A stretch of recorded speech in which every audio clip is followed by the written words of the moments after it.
concentrar la enseñanza desde donde nos quedamos la semana anterior. Primer libro de Reyes, capítulo número 17. ¿Lo tenemos?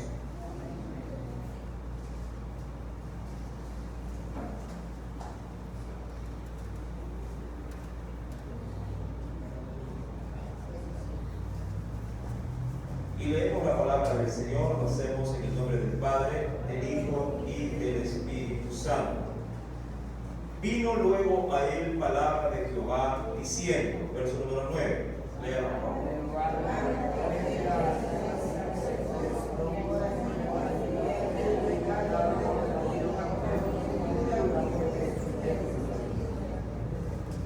Entonces él se levantó y se fue a Sarepta.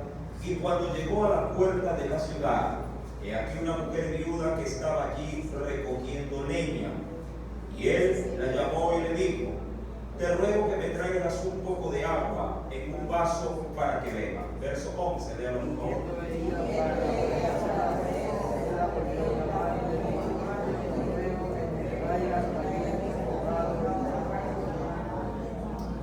Y ella respondió: vive Jehová tu Dios, que no tengo pan cocido, solamente un puñado de harina tengo en la tinaja, y un poco de aceite en una vasija. Y ahora recogía 2 leños para entrar y prepararlo, para mí y para mi hijo, para que lo comamos y nos dejemos morir. Verso número 13, léalo por favor.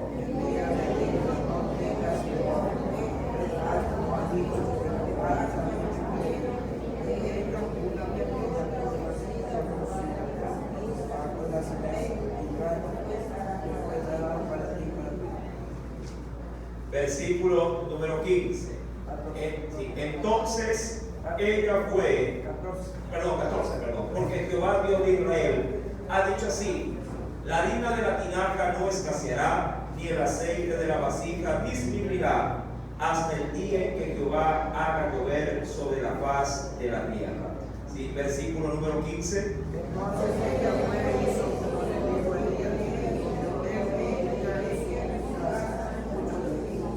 Y la harina de la tinaja no escaseó, ni el aceite de la vasija menguó, conforme a la palabra que Jehová había dicho por Elías. Versículo número 17.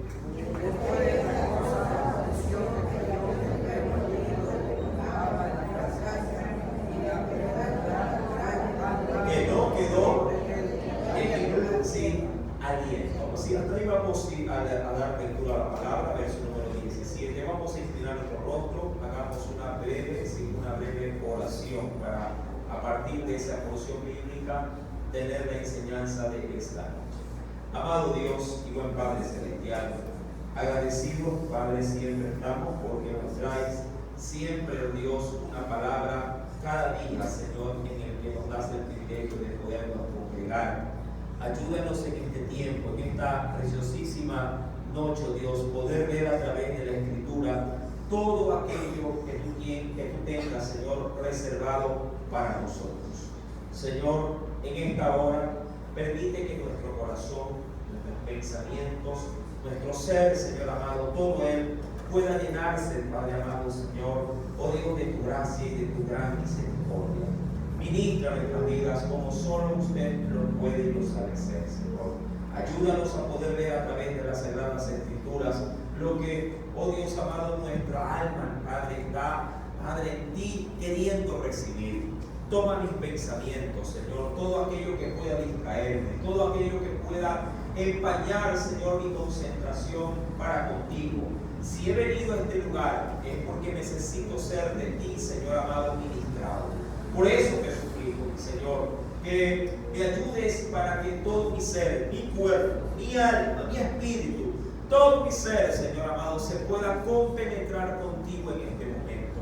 Sé que tengo preocupaciones, sé que hay dificultades, sé que pueden haber muchas cosas de allá afuera que me puedan tener preocupado o con algún tipo, Señor amado, mi Dios, Padre, de situación que no me permita, Padre, en ti poderme concentrar. Pero hoy todo lo quiero poner a tus pies, Señor, para que todo mi ser, cuerpo, alma y espíritu por completo, Señor, esté de manera, Padre, devocional a ti entregada.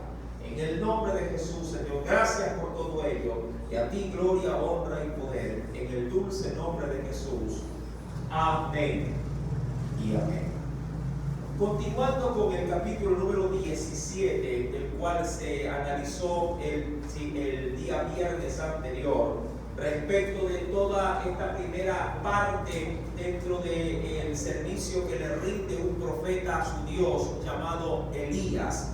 El profeta Elías, amado, ya como usted lo sabe, venía confrontando al rey para poderle decir en su cara que de Dios había una sentencia de juicio contra él porque él había permitido la idolatría en su nación. Adicionalmente a esto, el rey se casó con una mujer pagana, una mujer de otra nación que era adoradora de dioses, también obviamente paganos. Entre él destacaba Baal. Mi amado, el profeta le dice su verdad en la cara del rey, y Dios le ordena de que vaya y se esconda en el arroyo de Kerit, y allí Dios se encargaría de sustentarlo. El juicio que el profeta había declarado era de que, a no ser por su palabra, por lo que el profeta pueda llegar a decir, no llovería más. La sequía avanzó con el pasar no los días, sino de los meses y hasta del año, y la tierra no veía ni una sola gota de agua. El profeta se quedó sin su abastecimiento en el arroyo de Kerit, mi amado hermano, ya que el río se secó y no había, mi amado, forma en la que él pudiera llegar a sostenerse de esa manera. Ahí es cuando Dios le mandó una palabra, tal cual como se leía del verso 18 al verso número 16. Dios le dice al profeta que salga de allí y se vaya a un lugar llamado Sarepta en la región de Sidón. Dios, según lo que se lee, le dijo al profeta que había dado una orden allí en ese lugar a una mujer para que lo sustentara al profeta. Lo curioso, mi amado, es que esa mujer, cualquiera hubiera pensado, como se dijo la semana pasada, que cualquiera hubiera puesto en su corazón de que esta mujer era una mujer rica, una mujer adinerada, una mujer posiblemente con las posibilidades de poder darle sostenimiento al profeta. Pero de acuerdo a la lógica humana, era todo lo contrario. Esta mujer no tenía, a la verdad, como dicen en lenguaje popular, no tenía que caerse sin muerta. Esta mujer era una viuda, era pobre, no tenía ni siquiera para sustentarse a sí mismo, mucho menos para poder dar un sostenimiento firme para con su hijo. Mi amado, es allí donde Dios envió al profeta. Pero el profeta, como usted ya lo vio la semana anterior, quiso poner a prueba si realmente era esta mujer de muchas viudas que había en toda la región, si era esta la que efectivamente Dios había escogido para poderle sustentar. De ahí que el profeta le pide no solamente agua, sino que luego también le pedirá de comer. Y la mujer se sinceriza con el profeta y le dice: mira, la verdad, yo estoy aquí, como tú me has visto en este momento fuera de mi casa, es para recoger prácticamente leño seco y, como lo dice la Biblia, llevarlo a casa, meter ahí algo de candela y poner allí nuestro último bocado del día porque no tenemos para más. ¿Sí? Y ahí, mi amado, el profeta no es ajeno a esa necesidad, pero, mi amado, él quiere poner a prueba la obediencia de la mujer y también, obviamente, poner a prueba a Dios en ese suceso. Es allí donde la mujer, creyendo lo que dijo el profeta, va y prepara lo que ella tenía. No había más. Tenía un puñado de harina y en la vasija un chorrito de aceite. Era todo lo que quedaba. Y, mi amado, el profeta le dice: anda, prepáralo de esta manera y luego de que esté preparado me lo traes. ¿Sí? Porque es necesario que yo, le dijo el profeta, que yo coma primero. Ya vimos, mi amado, todo lo que esto, significaba. Ya veíamos todo lo que esto representaba. Y el profeta quería que quede Dios, a la verdad, así como un primer lugar en la vida de esta mujer. Y de esa forma, mi amado, si Dios, de acuerdo al versículo número 14, al versículo 16, Dios hace un milagro muy poderoso, mi amado, ya que Dios se proveería de ese puñado de harina y de ese chorrito de aceite, mi amado, le proveería a la mujer para que no escasee durante todo el periodo de la sequía, que fueron, por cierto, ¿cuántos años? 3 años y medio, para que la mujer no se muriese de hambre. Dado, Dios hizo un milagro, como dicen algunos, multiplicador. Un milagro, mi amado, que ya también Jesús lo haría en su debido momento cuando estaba en el sermón del monte, proveyendo con simplemente 2 panes y 5 peces, proveyendo para que de ese pequeño, diríamos, remanente de alimento se pueda dar de comer a más de 5,000 personas, obviamente sin contar mujeres y niños. Mi amado, es allí, insisto, cuando el Señor multiplica lo poco que tenía para poder darle el alimento necesario.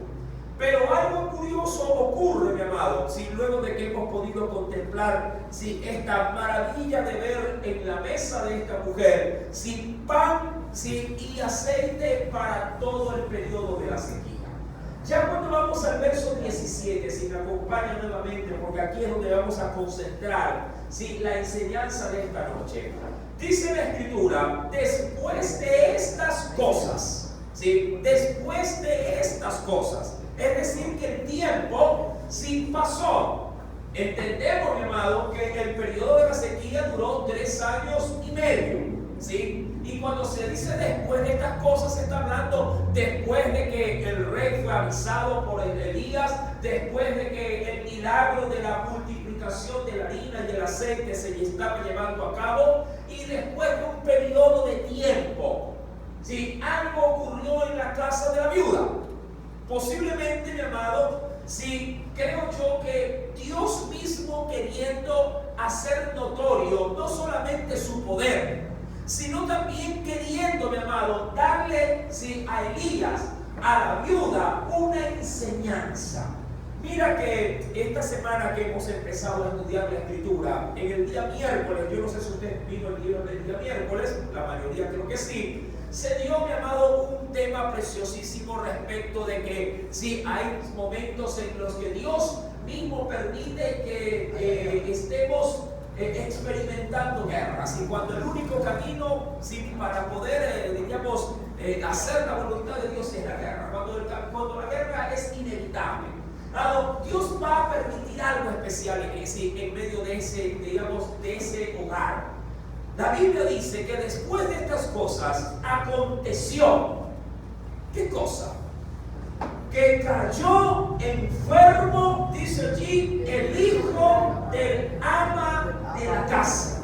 Es decir, el hijo, mi amado hermano, de la viuda. Cayó enfermo, dice la Escritura. Ahora, hay quienes aquí han argumentado de una u otra forma, han argumentado algo especial respecto de que, si bien es cierto, la harina y el aceite son elementos esenciales para poder parar posiblemente de manera constante la olla, no es el todo dentro de lo que necesita el cuerpo para poder subsistir.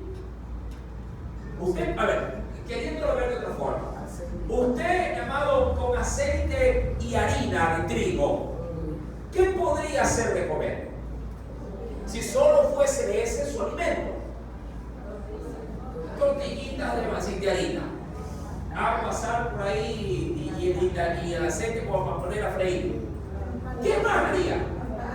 Empanadas también podría ser, pero se sobreentiende que no hay queso. Se sobreentiende, puede ser que sí, pero bueno, pongamos de que no. ¿Qué más puede hacer? Bolitas de harina, así como albóndiga. ¿Qué más puede hacer?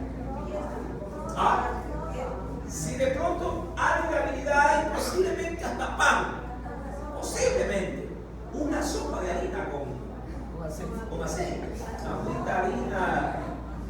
Bueno, ahí me enseñarán después cómo que lo hacen. Pero insisto, insisto, si bien es cierto, la harina es una base para poder hacer algún tipo de menú, amado, la harina no contiene el todo dentro de una alimentación balanceada. ¿Sí? Posiblemente el adulto, ¿sí? Diríamos, a fuerza se mantenga por un tiempo con estos elementos, se mantenga, pero una criatura no le es suficiente. Amado, algo es seguro, la Biblia dice que el muchacho cayó enfermo. No tenemos indicio de cuál fue esa enfermedad, pero sí sabemos lo fatal que fue la enfermedad. Ya que cuando vamos a la Escritura, mi querido hermano, sí, y créame que sobre todo en tiempos actuales, si alguna enfermedad ha arremetido con mucha fuerza, no solamente en países como el nuestro, sino con mucho más énfasis en países de la región oriental, sí, el hambre, la hambruna, sí, la falta de alimentos, sí, digamos, consistente como para poder tener una buena nutrición. Y dice la Biblia que cayó enfermo el hijo del ama de la casa y la enfermedad fue tan grave que ¿qué pasó? Que no quedó en él aliento. Ahora, el término, mi amado, que se utiliza allí, mi amado, sí, hablando de aliento, es decir, que no le quedó el alma en el cuerpo. Hasta ese punto, mi amado. Prácticamente el muchacho, dado a consecuencia, que insisto, dicen algunos, del hambre, sí, que si bien es cierto, comía, se llenaba, pero no le era el todo para poder tener una dieta, digamos así, una nutrición apropiada. No le bastó al muchacho. Hay quienes dicen que no fue eso, y quienes dicen, llamado, esto son puras especulaciones, que posiblemente la disentería llegó porque junto con el hambre, mi amado, también se levanta otro tipo de pestes. ¿En qué sentido? Mira, por ejemplo, si las aves del corral, si en la granja los animales no tienen para beber, porque recuerda que la escasez del agua era sumamente gravísima, los animales mueren y los animales, una vez ya mortecinos, provocan enfermedades. Y provocan enfermedades, más o menos como lo que ocurrió, si recordará usted, en las plagas de Egipto. Ahora, cuando vamos pues a la Escritura, algo es seguro: el muchacho, mi amado, recibió el azote de, digamos así, como consecuencia de la calamidad que se estaba viviendo en la tierra. Y el muchacho, como lo dice la Escritura, sí, tuvo una enfermedad tan grave que no quedó en él aliento, es decir, se le salió el alma. Perdió, mi amado, toda esperanza de poder volver a vivir. Murió. Ahora, yo les pregunto, ¿quién puede contrarrestar la muerte? ¿Quién puede, mi amado, decir, no, esta no me la gana, esta yo se la gano a la muerte? Cuando la muerte se presenta, mi amado, triste y inevitablemente hay que aceptarla, ¿verdad? Triste y inevitablemente hay que aceptarla. Ninguno de nosotros aquí, como lo dijo el Señor, nadie, por mucho que lo desee, por mucho que quiera, podría llegar, si digamos, aumentar un día más a sus días. Nadie podría, mi amado, poder tener potestad sobre la muerte y poder decir, no, hoy estoy ocupado, déjame terminar de lavar los platos o de lavar la ropa y vente mañana ven por mi alma. Nadie, mi amado. La Biblia, de hecho, nos dice, y ven conmigo, por favor, a la carta de los Hebreos. Quisiera ver este texto. Acompáñame, por favor. En la carta a los Hebreos,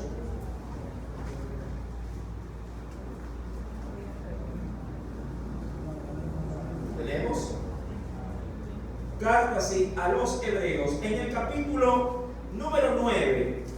Capítulo número 9.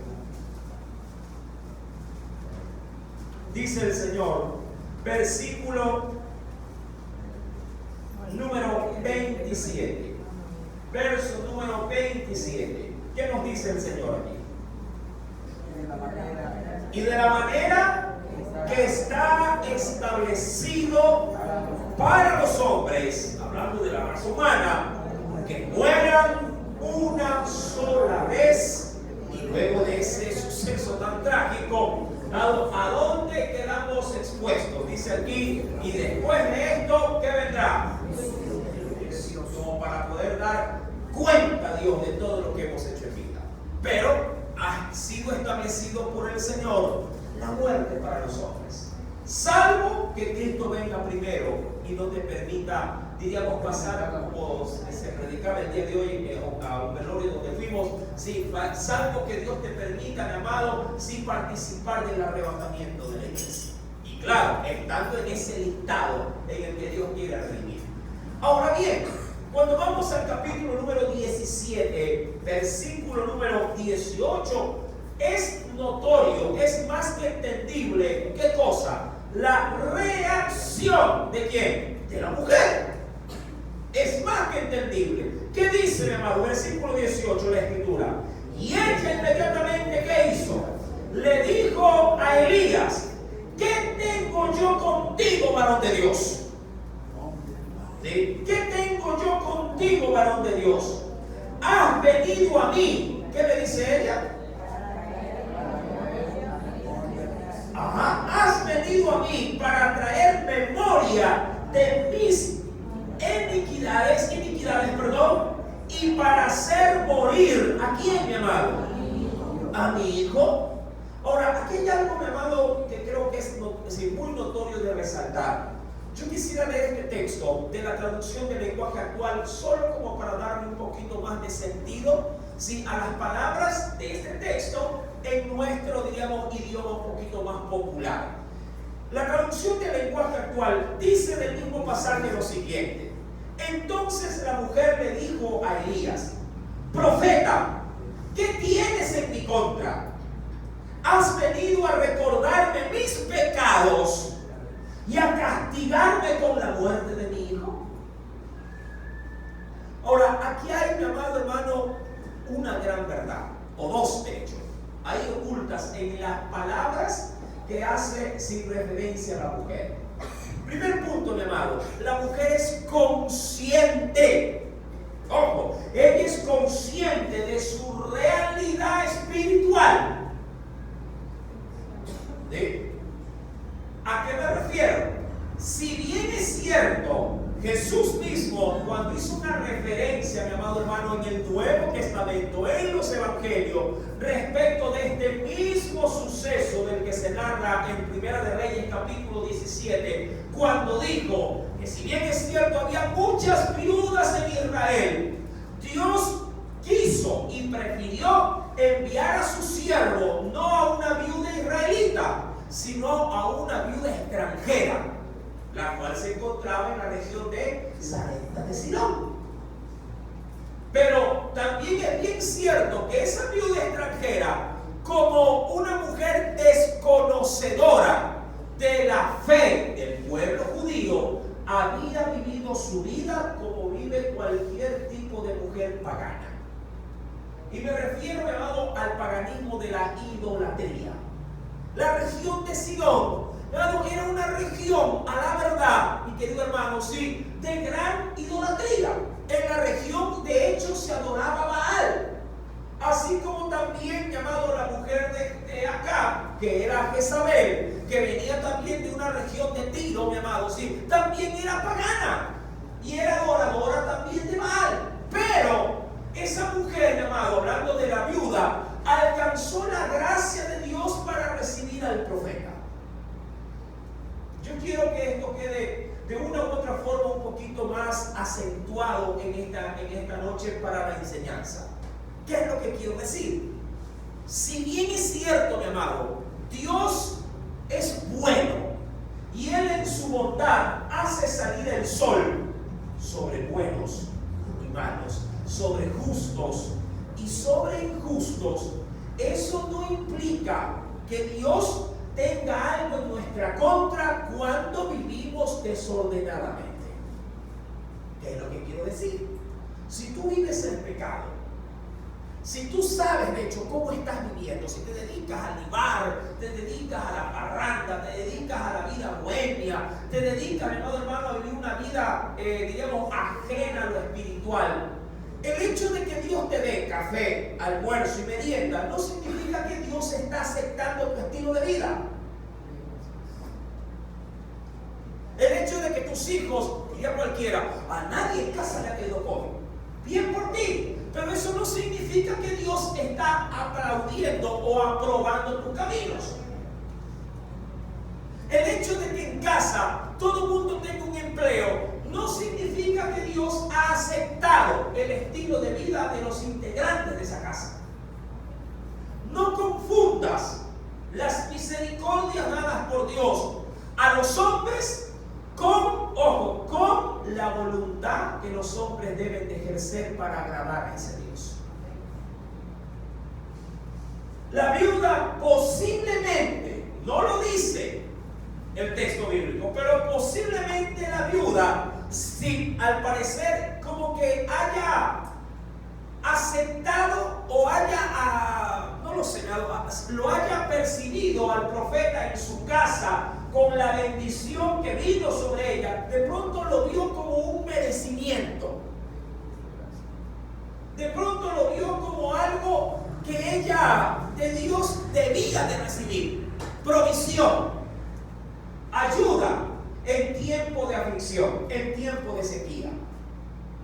Mi amado, pero Dios, que obviamente escudriña la mente y el corazón, sabía que esta mujer no merecía ni el puñado de harina ni el chorrito de aceite. Porque no es por merecimiento, es por gracia.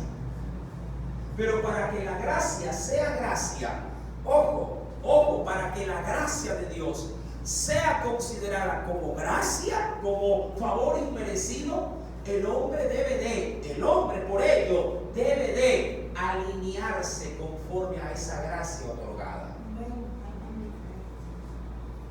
Mi amado, es verdad, si tú reconoces que de Dios, y creo que esto va a quedar o va a servir como para que quede despejada cualquier duda, si tú recibes de Dios el pan de cada día, si recibes de Dios un techo que te guarda para no dormir a la intemperie, si recibes de Dios la misericordia de que tu gente cada día sale de su hogar a hacer sus deberes, laborales correspondientes y retornan con bien a sus casas, no vayas a pensar que lo mereces. Pero considera que ese favor inmerecido que Dios te hace vivir cada día necesita por lo menos de tu parte un agradecimiento.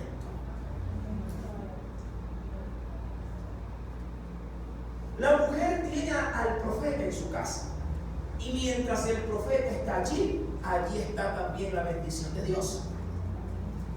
Y ella está comiendo de esa bendición. Ella, mi amado, y su hijo está recibiendo misericordia a raíz de ese suceso. El profeta de Dios está en casa, pero sin embargo puede ser que la mujer haya pensado en su mente, en su corazón, en su alma, haya pensado, y haya dicho: Señor, lo que tengo lo merezco. Puede ser. ¿Cómo puede ser que no? Pero algo es seguro, mi amado: si hay pecado, sin importar a quién le des albergue, sin importar a quién estés ayudando, si hay pecado, la Biblia dice que tu pecado te alcanzará. El hecho de que haya alguien de Dios en casa no significa que Dios no pueda confrontarte con tu pecado. Cuidado también, hay quienes dicen: como mi esposa es cristiana, entonces todos estamos en buen pecado aquí. Cuidado, vaya a pensar alguien y decir: como mi hijo es cristiano y hasta está sirviendo, entonces todo mi hogar está recibiendo bendición. Sí, pero no. No te confíes. Si bien es cierto, ese instrumento que Dios tiene en tu hogar, diríamos que sostiene tu casa en la gracia de Dios, no por ello, mi amado, Dios no va a dejar de castigar el pecado que tú cometas. No por eso Dios, mi amado, va a permitir que dentro de ese hogar, amado, se dé aval al extravío en el que estás viviendo. La Biblia dice, y acompáñame por favor, porque yo creo que es importante sobre todo resaltar algo especial. Y diríamos en el Antiguo Testamento, ¿sí? Mira lo que nos dice el Señor, en esta porción bíblica sobre todo. Dice el Espíritu Santo,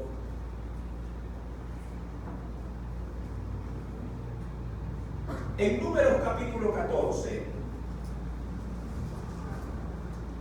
Números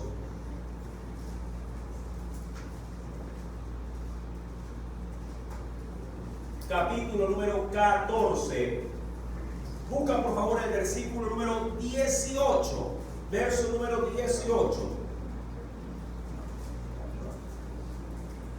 La mujer llamado le dice al profeta, ¿no? Sí, antes de leer el verso 18, le repetiré lo que dice el versículo número 19, número 18 también, ¿sí?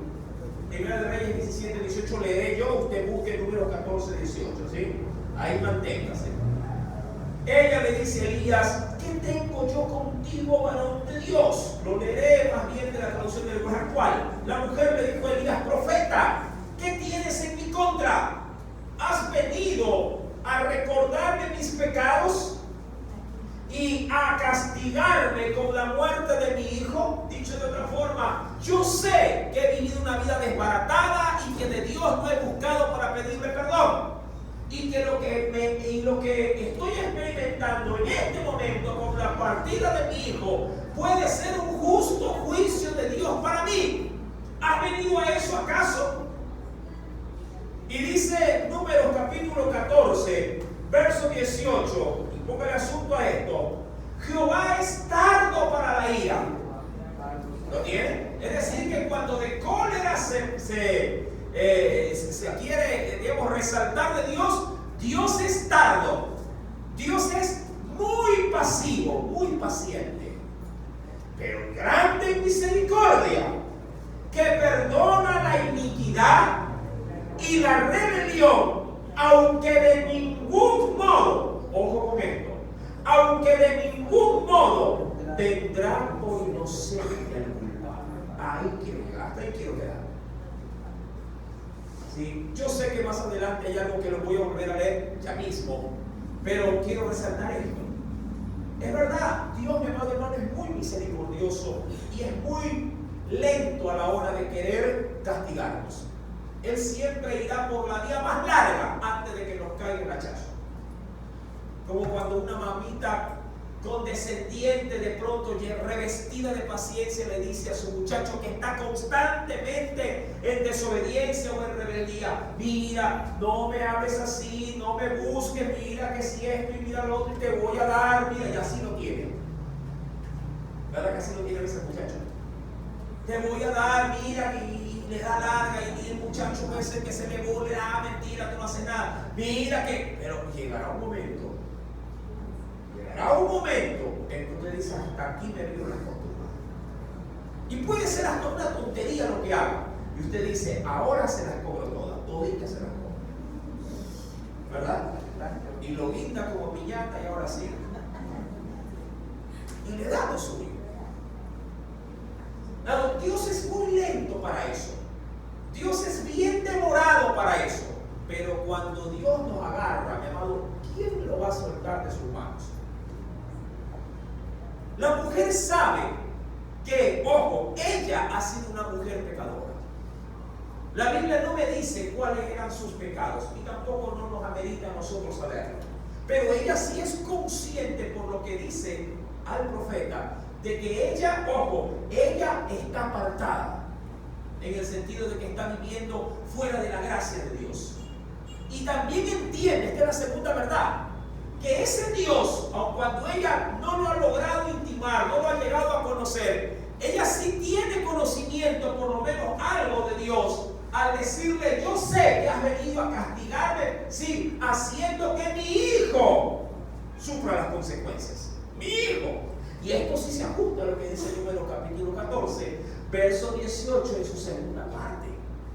Lee por favor el resto. Decíamos: aunque en ningún modo tendrá por inocente al culpable. Y ojo, que visita la maldad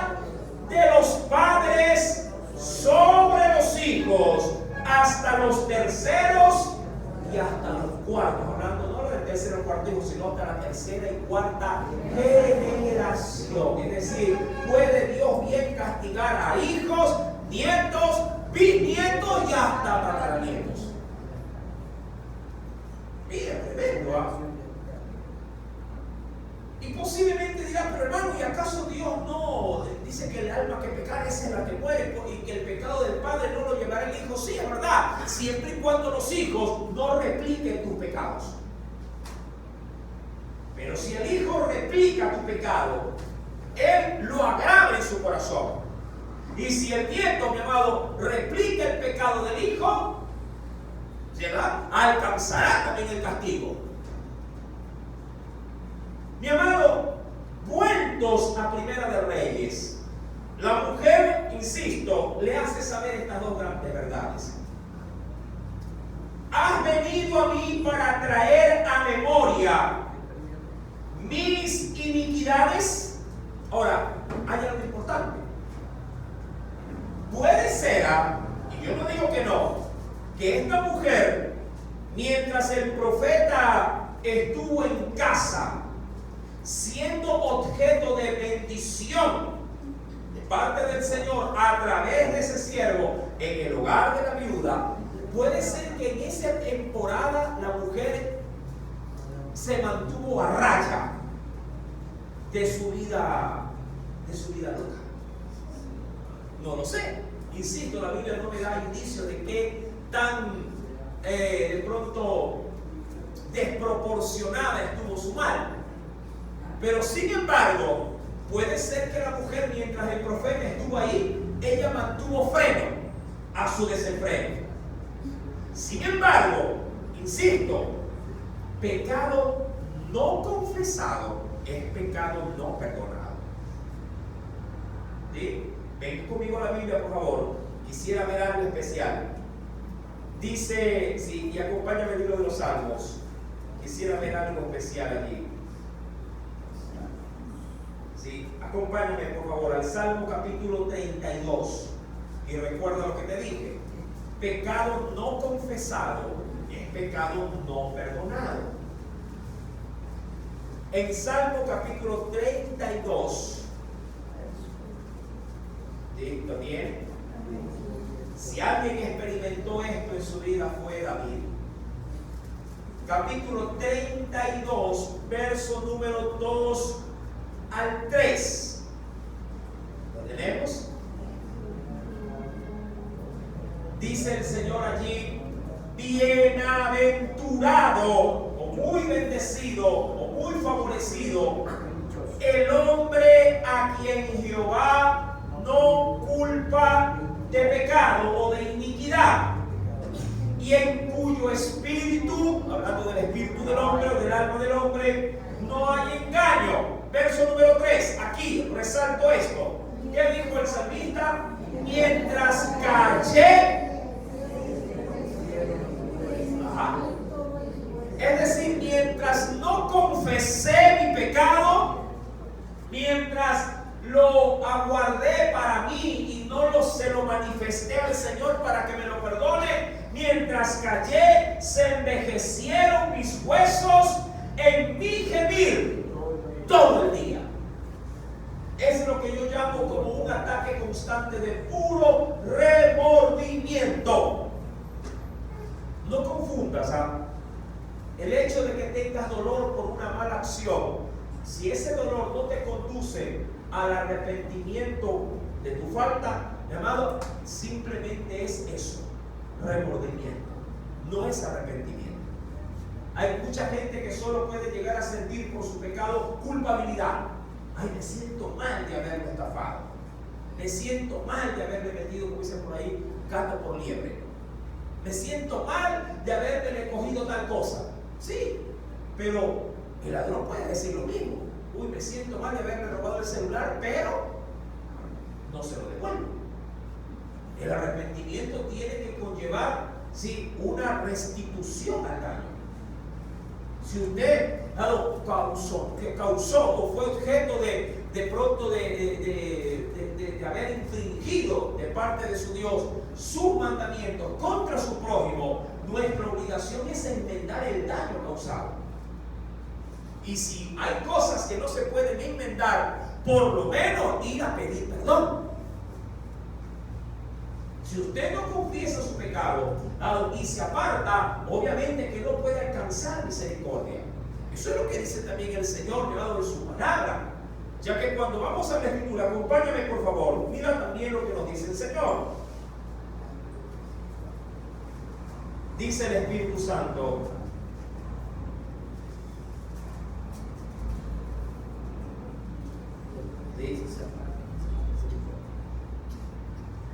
déjame ubicarlo.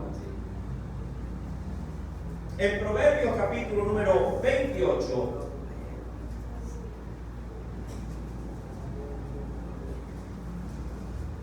libro a los Proverbios, capítulo 28, ¿qué nos dice el Espíritu de Dios? Verso número 13. Estos son textos muy reconocidos. Proverbios 28, versículo número 13, dice el Espíritu Santo del Señor: el que encubre, dicho de otra forma, el que tapa, el que se solapa a sí mismo, ¿sí? El que encubre sus pecados. Y te pregunto, ¿quién de nosotros es lo suficientemente valiente para decir o para reconocer sus faltas? Hay mucha gente, mi amado, que por no dar su brazo a torcer, hasta sus propios males los justifica. Pero mamá, ¿por qué dijiste eso? ¿Y qué pasa? Soy yo. ¿Y a ti qué te importa? Pero no sale de su mal, no sale de su error. Piensa que el imponerse a él le da cierto crédito, cierto respaldo. Hay quienes dicen de manera un poquito más rebuscada: bueno, es que el fin justifica los medios. Es que como hubo una necesidad, por eso hice aquello. Pero ustedes no lo hagan, como diciendo: a mí sí Dios me lo permite, a ustedes no. Eso puede pasar, mi amado, con bastante frecuencia. Un padre podría decir: ustedes no tomen, yo sí puedo, no, ustedes no. Ustedes no van a llegar borrachos, yo sí. ¿En qué me respaldo para eso? El que encubre sus pecados, ¿qué dice el Señor? ¿Cuál es la consecuencia? No prosperará. Es decir, si bien es cierto, recibirá el pan y el sol de cada día, eso no significa, mi amado, que el hecho de que, mira, lo voy a poner un poquito feo, el hecho de que Dios nos mate el hambre, no significa, mi amado, que yo vaya a prosperar. O por lo menos eso no es en el plan de Dios lo que Él quiere darnos a nosotros. Dios quiere darnos más que el pan, más que los rayos solares. Cuidado, mi amado, por si viniendo con migajas piensas que estás en todo el proceso de la bendición del Señor. No lo veas así. El que encubre sus pecados no prosperará, mas el que los confiesa, los declara. Claro, ¿con qué intención? Con la intención de enmendarse, con la intención de, obviamente, de reparar si hubo daños a otros, sí, para poder, obviamente, no volver allá. Mas el que los confiesa y se aparta, alcanzará misericordia. Ahora, el profeta estaba en la casa de la viuda. Insisto, posiblemente, como a veces suele pasar en visita de gente creyente, dirá: ay, como el pastor está aquí, ya no se puede poner música mundana. Como está fulano, el hermanito aquí, bueno, vamos orando por los alimentos. Imagínate que tú no lo hagas, pero cuando venga a la visita cristiana, hasta tus hijos dicen: ¿y qué vas a hacer? Hay que orar, muchachos, parece como todos los días.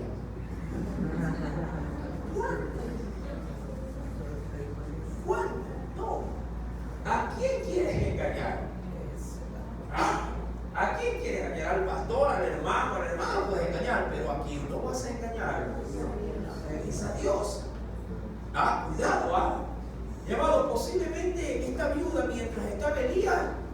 Estaba pero como relojito, funcionando muy bien. Hasta que Dios permite que el hijo de la viuda muera. Hasta ahí. Y creo que por eso Dios permitió lo que permitió. Para que la viuda pudiese exactamente, mi amado, dar lugar a algo que ella se había olvidado o que posiblemente a algo que ella estaba confundiendo. ¿Y qué es lo que podía decir que estaba confundiendo? Que bendición es sinónimo de estar bien con Dios. Cuidado, hermano. La cosa no funciona así en el ámbito espiritual. No te confundas. Dios también hace esto con los pecadores. Dios también hace esto con los malos. Recuérdate que Dios hace llover sobre buenos y malos. No te confundas.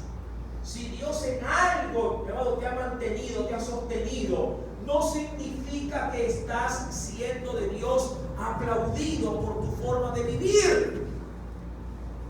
Ten muchísimo cuidado de esto. Muchos pecadores, mi amado, en términos generales lo digo, dirán: gracias a Dios tengo trabajo, gracias a Dios tengo salud, gracias a Dios esto, gracias a Dios lo otro, gracias a Dios estoy en familia, gracias a Dios todo bien. Sí, está bien, mi amado, y eso se agradece, dirá Dios. Está bien, se agradece. Pero no te confundas que lo que te permito tener también se lo doy a buenos y a malos. No te confundas. Gracias a Dios la crisis de ya terminó, pero nunca me faltó el pan. Está bien, Dios así también lo ha hecho con muchos hogares.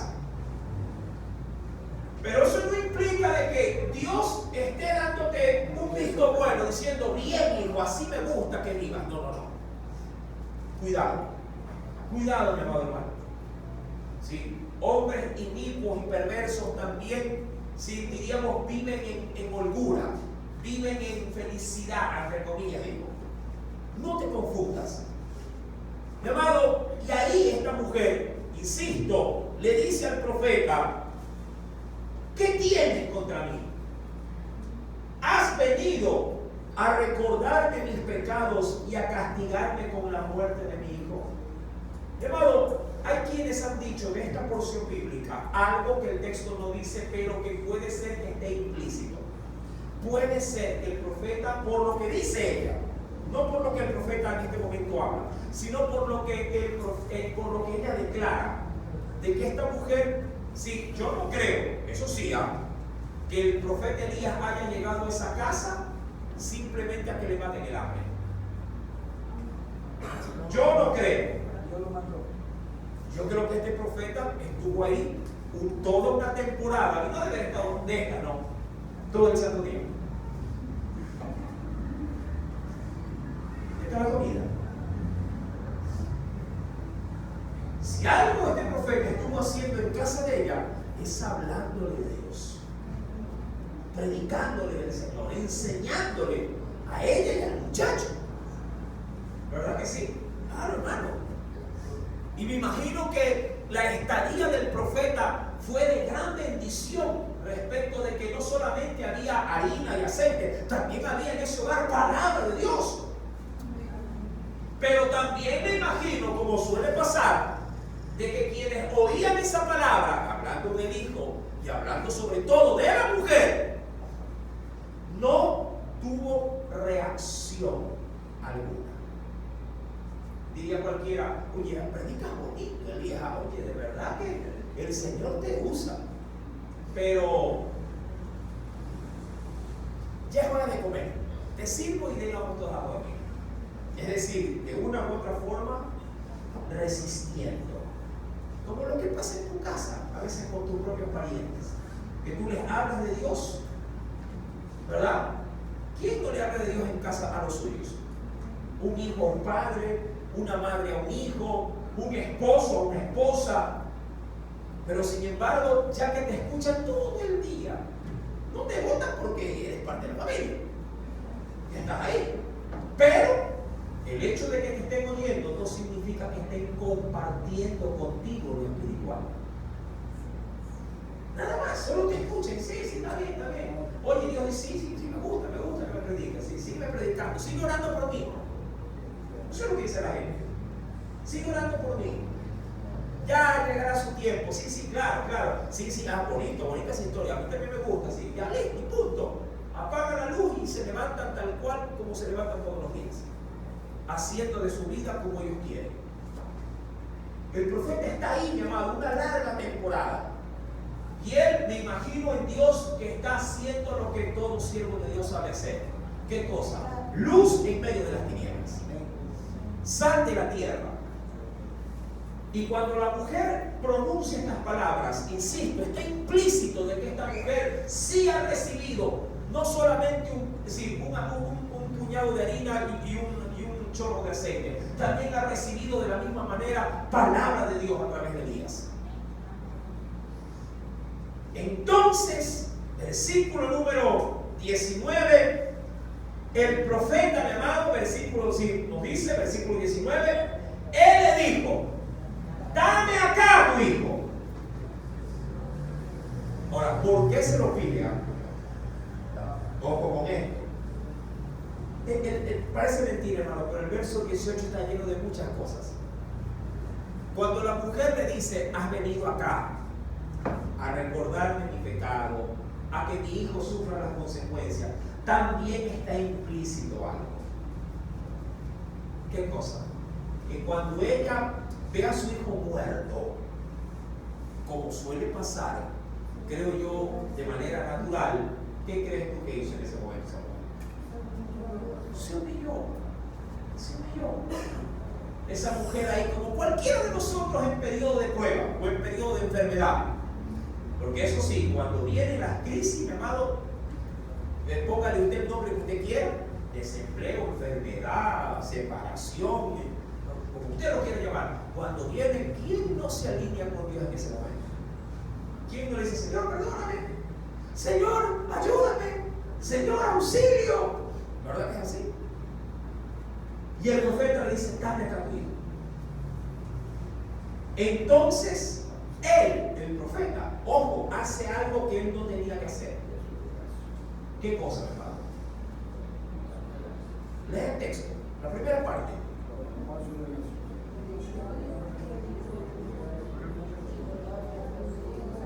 Ojo con esto.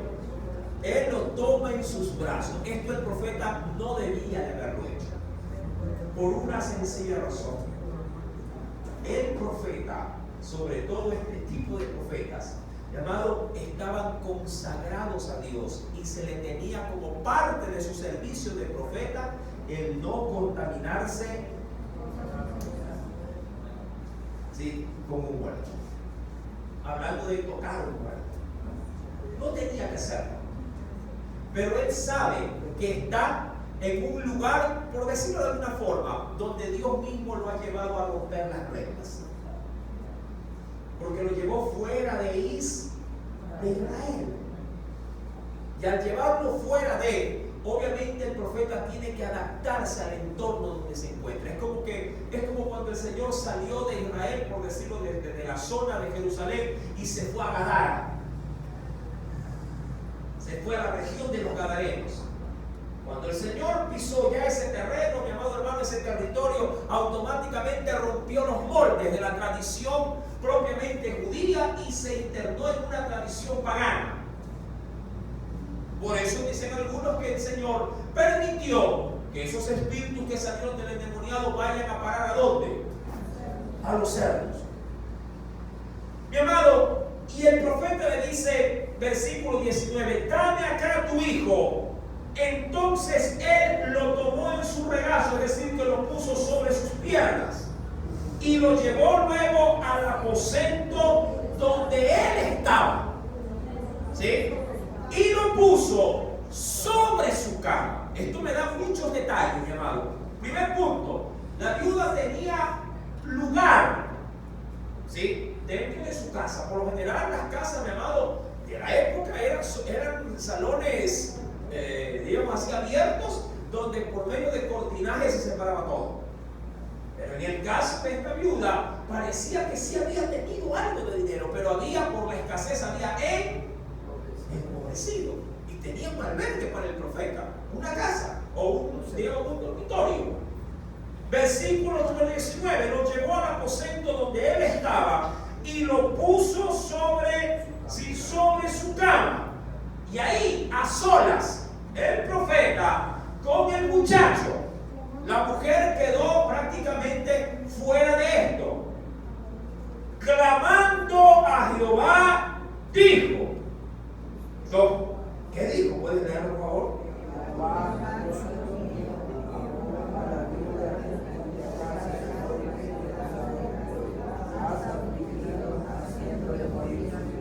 Ajá. Ojo con esta expresión, ¿eh? Dice, clamando a Jehová, dijo, Jehová Dios mío, aún en la viuda, en cuya casa estoy hospedado, has afligido, haciéndole morir a su hijo. Ojo con esta declaración. Esto, mi amado, me dice o me hace saber que este mal que había caído sobre el muchacho posiblemente ya venía afectando a otros muchachos dentro de la región. ¿Qué es lo que quiero decir? Mi amado, mira que hay enfermedades que atacan con mayor fuerza, aquellas que son virales sobre todo, ¿sí?, a las criaturas. Por ejemplo, un sarampión, una viruela. Esto, mi amado hermano, esto afecta posiblemente a los niños. Y este muchacho, mi amado, al parecer, diríamos de esta forma, como que se contagió de una enfermedad viral que otros muchachos también ya la tenían y muchos de ellos habían muerto. Mi amado, ahí es donde se podría decir de que si bien es cierto, la iglesia tiene de Dios su cobertura, tiene su bendición, tiene su protección. Sin embargo, mi amado, no por eso estamos exentos de poder experimentar males dentro de esta sociedad. No te sientas de una u otra forma decepcionado de Dios cuando de pronto, si hay una peste por ahí, le cae al de al lado y luego dice, ay, yo quiero que mi hijo no me lo toque, Señor, porque yo soy cristiano. A veces nos toca vivir por fuerza las mismas pestes de otros. Yo sé que a veces uno esto lo asocia mucho con lo espiritual y dice, ay, no, pero mis hijos no. Hasta cuando le da a su hijo. ¿Y qué pasó, cielo? Ay, mi hermano, yo no sé qué está pasando. Pecado de ser. No, mi hermano, es algo viral. Mientras estemos en este cuerpo, estamos expuestos a que nos caiga cualquier peste. Ahora, no te confundas. La enfermedad que pueda llegar a tu vida, si tú sabes cómo estás viviendo con Dios, mi amado, y estás haciendo lo que a Dios le agrada, mi amado, no rehuses recibir. Dile, Señor, esto tú lo has mandado acá simplemente para poder resaltar nuevamente tu poder, para volvernos a tratar, para volvernos a sanar, y la gloria seguirá siendo tuya. Punto. Así de sencillo. El hecho de que seamos cristianos no significa que no nos vayan a robar. A veces también los creyentes pasan por malos ratos. Mi amado, clama a Jehová y le dice al Señor, Señor, a esta viuda en cuya casa estoy, es decir, donde tú me has enviado, la has afligido, haciéndole morir a su hijo. Y se tendió, ojo con esto, y se tendió, dice la Escritura, sobre el niño 3 veces. Ojo, 3 veces.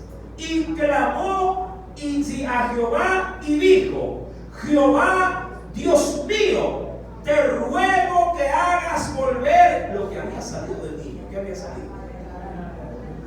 Haz volver el alma de este niño a él. Mira, aquí hay verdades preciosísimas en este texto. Primer verdad que se ve a leguas. Para los que dicen que el hombre es semejante como un animal, que solo tiene vida como el perro, como el gato, y vive por vivir. ¿No? Aquí se ve a leguas que la Escritura nos hace, obviamente nos da el peso necesario para poder distinguir que no solamente somos barro que se mueve en esta tierra. El ser humano, mi amado, está dotado de un alma. Algo que es intangible, pero que de Dios es dado para poder ser seres vivientes. o almas vivientes. Como segundo aspecto de valor, mi amado, es la forma en la que el profeta se orienta dentro de esta súplica a Dios. Es verdad, mi amado, hay oraciones que no necesariamente deben de ser de Dios a la primera respondidas. Hay un texto bíblico en la carta de Santiago, capítulo número 5. Acompáñame rápidamente, por favor. En la epístola a Santiago, capítulo número 5.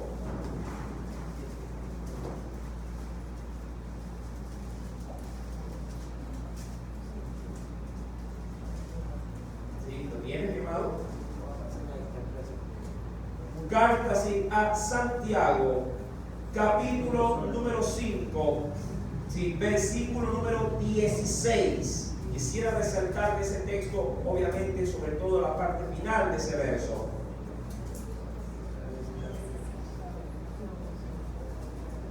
¿Lo tiene?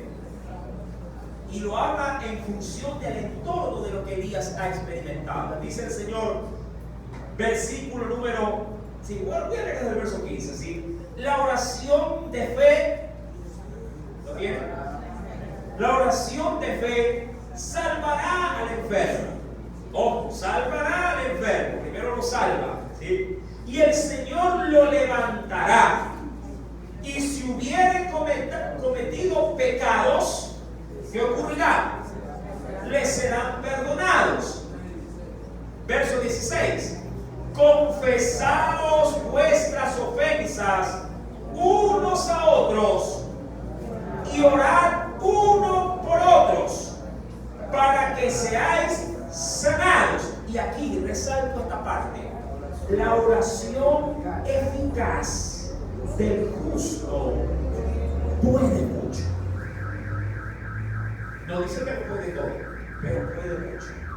Mi amado, esta porción bíblica leída, como le mencioné hace un momento en la traducción del lenguaje actual, dice en la parte final, la oración de una persona que confía en Dios es muy poderosa. Mi amado, no malinterpretes la acción del profeta en función de por qué al estar con ese niño muerto tiene que hacer de esto no una vez, sino sino 3 veces.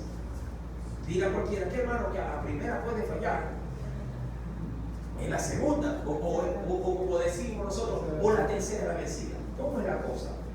Mira, mi amado, yo creo que Dios, cuando quiere actuar en la vida de sus hijos, ¿sí? Sean estos o no sus hijos, a Dios hay que buscarle de una manera persistente. Persistente. La Biblia me dice a mí y a ti que debemos de ser persistentes en la oración. El hecho de que clamemos y no veamos una respuesta de Dios no significa que Dios, mi amado, no nos está oyendo. No malinterpretes posiblemente el poder que tiene la oración. Dios, y te lo digo así, Dios nos oye a la primera. Ojo con esto. Dios nos oye muy bien a la primera.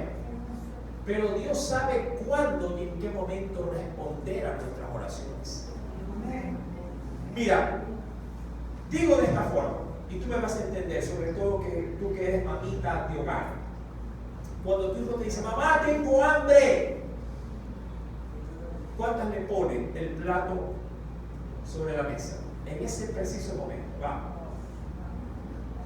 Usted ahí, de entrada, mamá, tengo hambre. Y usted de una saca el plato, tenga, mi amor, coma. De una, sí. Hermana, usted es mi sierva, ¿no? Usted le pone de una el plato. Tengo hambre, el plato. Todas las bonitas son así. ¿Ah? Póngase la mano en el corazón, pero no me sorprenda a mí. Porque ya le va a preguntar a los muchachos, a ver qué me dicen. ¿Cuál es la generalidad? Ya mismo, amor, estoy preparado. ¿Ya te lavaste las manos? ¿Ya te cambiaste de ropa? Esa es la generalidad.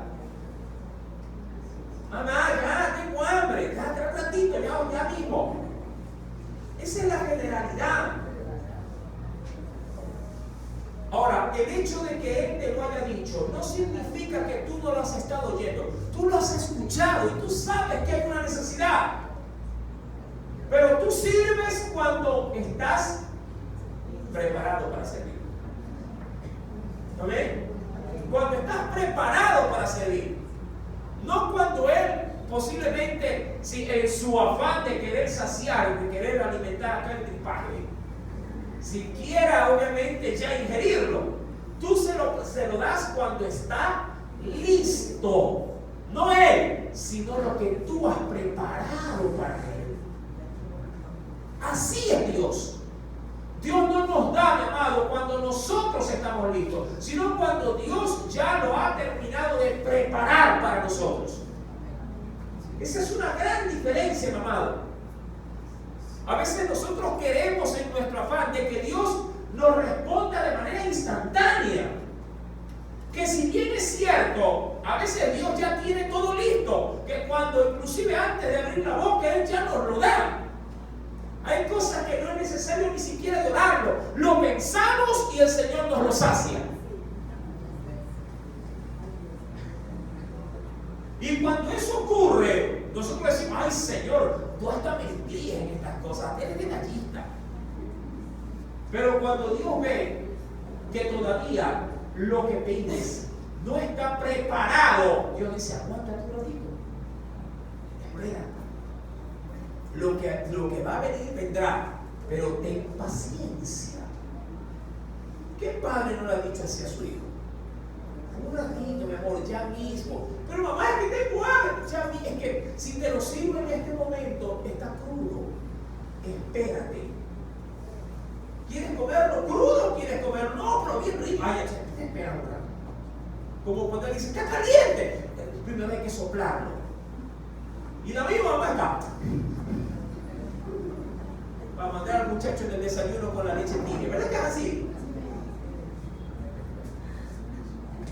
Mi amado, Elías, dice la Escritura, mi amado, respecto justamente de esto, en el versículo 17, allí del capítulo número 5 de Santiago. ¿Sí? Volviendo a Santiago, todavía no vuelvo a Reyes, ¿sí? En Santiago capítulo número 5, ¿qué nos dice el Señor? Versículo 17. Dice el Señor, ¿lo tiene? Dice, Elías era hombre, hablando de un ser humano común y corriente, como tú, como yo. No veas a Elías como, ay, el super profeta.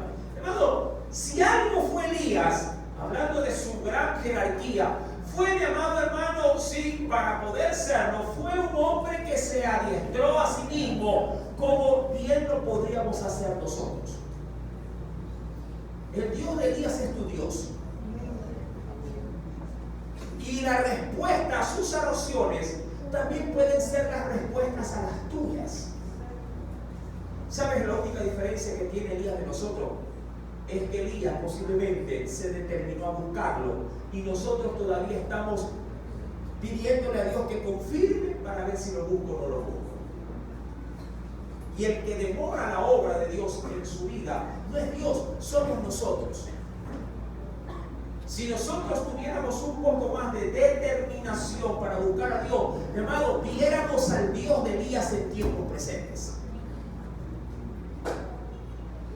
Elías era un hombre sujeto ¿a qué?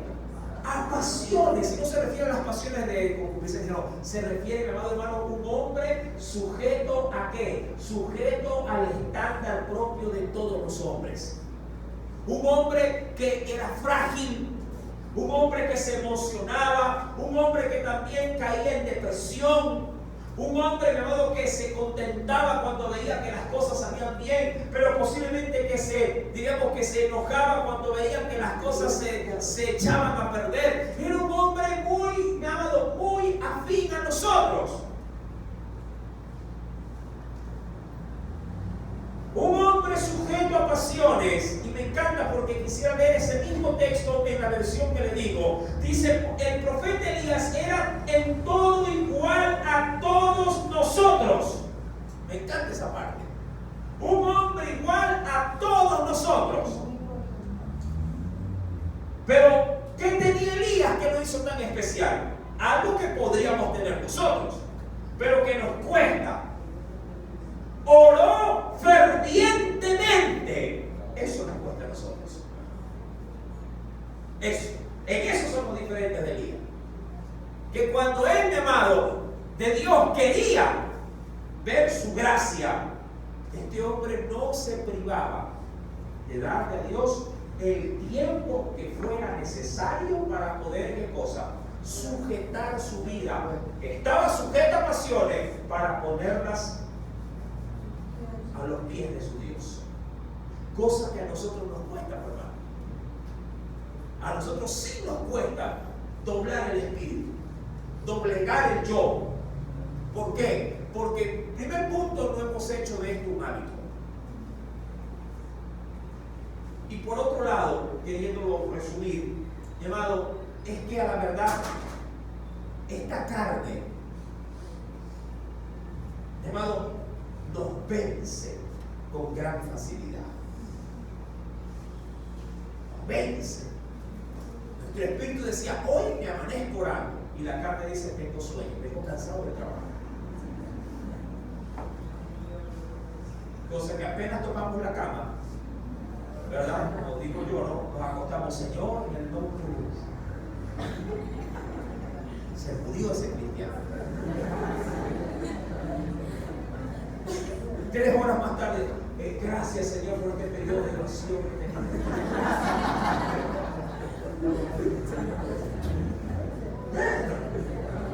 Mira, aquí ayunamos una vez al mes, ¿verdad? Mañana tenemos ayuno. Y seamos honestos, muchos hermanos vienen a dormir.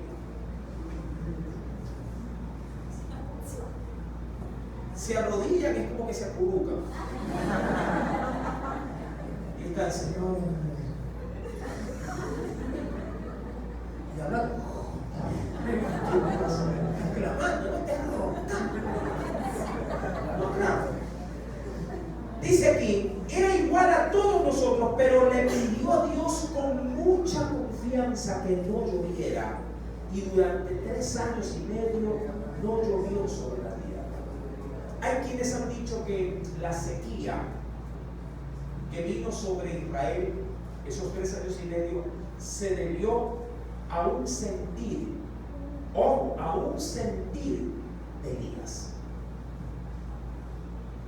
Y Dios honró su sentir y le dijo, pídemelo y te lo concedo. Como cuando alguien dice, de buena ley le digo, Señor, trata con este hombre. Señor, tómalo tú, estremécelo. Y Dios dice, perfecto, lo haré como tú me lo pides. Y lo hace. Y lo hace, hermano. Porque Dios honra también la fe de sus hijos. Cuando volvemos rápidamente a Reyes, el profeta llamado ha inclinado su corazón delante de Dios y le ha dicho al Señor, Señor, ¿por qué has castigado a la casa en la que tú me enviaste? Es como diciéndole al Señor, Señor, yo creo que hiciste mal en traer muerte o la calamidad a un lugar donde tú me has dicho que me vas a bendecir. Versículo número 20. Aún a la viuda en la casa en cuyo estoy hospedado, es decir, Señor, me ha dado hospedaje y has afligido haciéndole morir a su hijo, como diciéndole, Señor, ¿no crees que estás actuando de manera injusta? Verso 21. Y ojo, al término, no es que Dios le respondió. El muchacho veía, el muchacho estaba muerto, estaba tieso con el ritmo del ritmo mortis, ya estaba ya morado, verde. Y se tendió sobre el niño, es decir, mi amado, se acostó sobre él. Y clamó a Jehová y dijo, Jehová, Dios mío, te ruego que hagas volver el alma de este niño a él. Y esto lo hizo, como lo dice la Biblia, por 3 oportunidades. Lo hizo a la primera, o sea, él cogió el muchacho, lo puso sobre su cama, la madre estaba abajo. Posiblemente su mamá pidiendo, así que lo que una madre sabe hacer, en el momento de una gran calamidad, sobre todo con su hijo, pidiendo qué cosa en ese momento su madre, misericordia. ¿Sí? Recuerda que la mamá se lo dio muerto a su hijo, a Elías, muerto se lo dio. Y esta viuda, ¿sí?, clamando al Señor, dice la palabra, y Jehová, versículo número 22. Ojo, mira, mi amado, cómo se mueve la misericordia del Señor. Dice la Biblia, Jehová oyó la voz de quién. ¿Sabes por qué? Porque la oración del justo puede mucho. Oyó a la voz de Elías, de su hijo. Diría porque hermano, y no oyó a la voz de la mamá. Bíblicamente no. Pero escuchó a su madre, sí. Claro que la escuchó. Pero no le respondió a la madre, le respondió a Elías. Tú dirás, entonces no. Tu responsabilidad y la mía es orar a Dios. Que de la respuesta se encargue Él. Amén. Por eso, mi amado, la Biblia decía en Santiago que debemos de orar unos por otros. De pronto, mira, quiero verlo de esta forma. De pronto Dios está airado contigo. De pronto Dios tiene algo contigo. Y en tu, ¿cómo te digo? En tu rechazo, o en el rechazo que Dios tiene para contigo, pues Él esté molesto contigo. Cuando tú haces participante a otros de tu necesidad, de pronto, hermano, el clamor del otro cae en gracia para con Dios. Eso de orar los unos por los otros es válido. Jesús también lo hacía con sus discípulos. Bien, Dios le pudo haber dicho a Pedrito, cuidado, te han pedido para zarandearte, a Pedro mismo, pero no, fue a Jesús a quien Dios se lo declaró, para que se lo diga a Pedro. ¿Sí entiende cómo funciona el asunto? Hay cosas, mi amado, que es necesario que otros participen de tus necesidades en oración. Dios de pronto quiere, mi amado, que haya mayor unidad en este asunto. El problema es que a veces nuestras oraciones, mi amado, tienen un revestimiento de mucho interés. Hoy leía algo ahí en las redes sociales que decía, no recuerdo muy bien, pero abuelo de pájaro decía, ¿por qué hay quienes deben de acercarse a Dios en oración para hacerle saber cuánto lo aman y no para darle la lista del mercado? Palabras más, palabras menos. Palabras más, palabras menos. La máxima se entiende. Hay quienes solo se acercan a Dios para pedir. Y es verdad, mi amado. Cuando nuestra oración solamente es dame, Señor, ¿y qué fue? Diría, en casa se puede decir, y tú solamente vienes a pedirme algo. Imagínate que un marido se acerca a su mujer, ya me lavaste la camisa, ya me hiciste el almuerzo, y si le dio alguna tarea hacer, ya fuiste al banco, y así nada, que todo el día, que de hecho solamente su diálogo sea de eso, de saber si se hizo o no se hizo algo, de si se llevó o no se llevó a cabo tal o cual cosa, pero nunca se acerca a decirle, mi amor, hoy, y dice, dime, ¿qué quieres que haga? Hoy estás hermosa. estuvo, me lo cambiaron. Eso rompe, amado hermano, todo esquema, ¿verdad? Cuando la oración tiene ese matiz, entonces Dios dice, ven, aquí no me está pidiendo, tiene un hijo muerto, no me lo está pidiendo, pero me dice que me ama, yo también te amo. Y aún, mi amado, en ese marco, si diríamos, Dios da aún ni siquiera lo que se le pide. Dios da más de aquello que se le pide. Cuando uno sabe con las razones espirituales. Y dice el Señor que Jehová oyó la voz de Elías, y el alma del niño volvió a él. Y claro, y ocurrió lo que todo el mundo estaba, bueno, todos en esa casa estaban esperando. Y dice el Señor, y volvió, sí, o hizo volver el alma, ¿verdad?, al niño. Y el niño, ¿qué ocurrió? Revivió. Tomando luego Elías al niño, lo trajo al aposento, ¿sí?, del aposento a la casa, y lo dio a su madre. Y le dijo Elías, mira, ojo, esto parece que estuviera de más, pero no está de más. Esto es una respuesta a lo que la mujer, preguntándole al profeta, le dijo. ¿Qué le había dicho la mujer al profeta? ¿Qué le había dicho? Versículo número 18. ¿Qué le había dicho ella? ¿Qué tengo yo contigo? ¿O qué tienes tú contra mí, varón de Dios? Has venido a mí, porque recuerda esto, el varón, Elías, en casa de la mujer, era el representante de Dios en el hogar. Dice, a eso viniste, Elías, a matarme. Lo que no logró la hambruna, ahora tú lo traes aquí. Tú eres el detonante de la desgracia de esta casa. ¿Sí? Por eso este hombre va y se lo dice, mira, tu hijo vive. Es decir, Dios no ha venido a matar a nadie.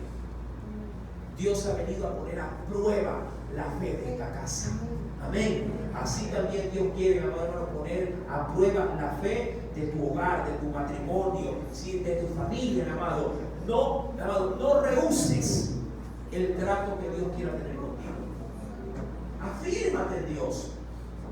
No todos tenemos un Elías en casa que ore tan fervientemente para poder recibir de Dios su misericordia.